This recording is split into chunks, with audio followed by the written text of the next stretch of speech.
Hello, YouTube. I'm Vince White, and I'm an employment attorney. And you probably already know that if you're watching this channel. But there's, I don't know if you can tell, but there's a storm a brewing here in New York. It's the middle of the afternoon, and it is dark and cloudy out there. It sounds like it's going to be a thunderstorm. And there's a storm a brewing for T-Mobile as well. That's how bad I am at making these videos, that I think that was a segue. Can you imagine? Can you imagine that I thought that was a segue? Some of you may have seen, one of my very brave clients has received a bit of national media attention. She was working as a very talented sales professional, a very high-achieving sales professional for T-Mobile in one of their cell phone stores. And one of her male coworkers, I guess, felt that she spoke to the wrong customer at some point or something like that, and took it upon himself, thought it was appropriate to attempt to physically attack her. And to such an extent that he ended up, causing her to flee from the store for her safety. There were witnesses.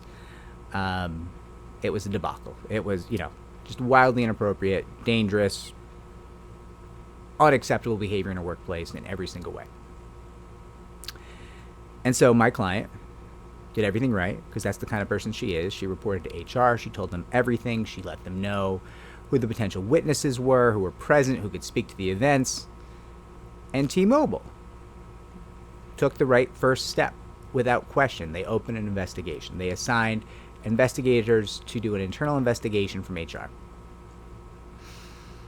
So two HR professionals contact my client, whose name I'm not going to use here. It's in the articles. I just don't want to create more content using her name. It doesn't feel great to me.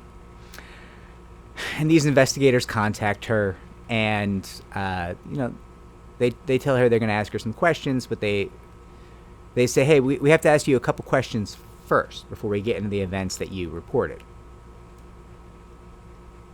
That's weird.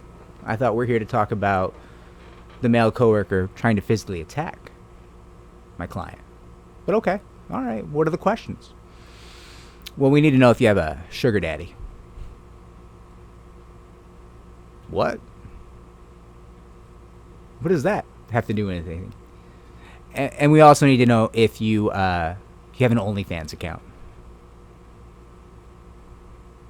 Okay, T-Mobile, I'll bite. You tell me. What does it matter if my client has a sugar daddy or not? Or an OnlyFans account or not?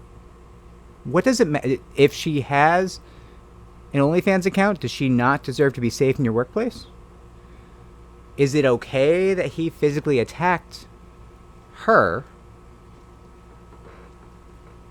as long as he says to you later on, oh, I think she's got a sugar daddy? He just makes that allegation. Could be true, could not true. Who cares? T-Mobile didn't know. I don't know.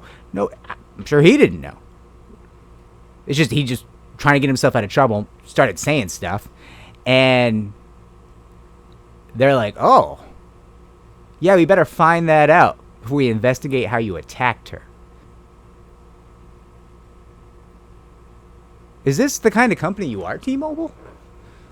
Is this the kind of human beings you employ? I mean, what do we extrapolate from that? Are you not going to help someone? I don't even understand.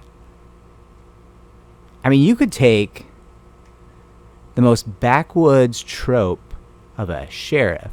You could take the corrupt sheriff from some kind of horrible TV show, some good old boy who's the worst villain ever, and you could tell him, this woman was physically attacked in your town, and I bet he wouldn't open up with, well, sure, but does she have a sugar daddy? Like, even you're writing a trope of an evil investigator from the 1950s, even then, that's not really believable. Like, even then, you'd be like, no, he wouldn't do that. That'd be ridiculous. He's a really bad guy, but nobody's that bad. Like, but here we are, 2021. That's your opener.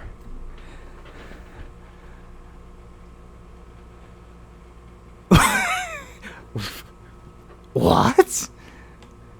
What? I can't even anymore.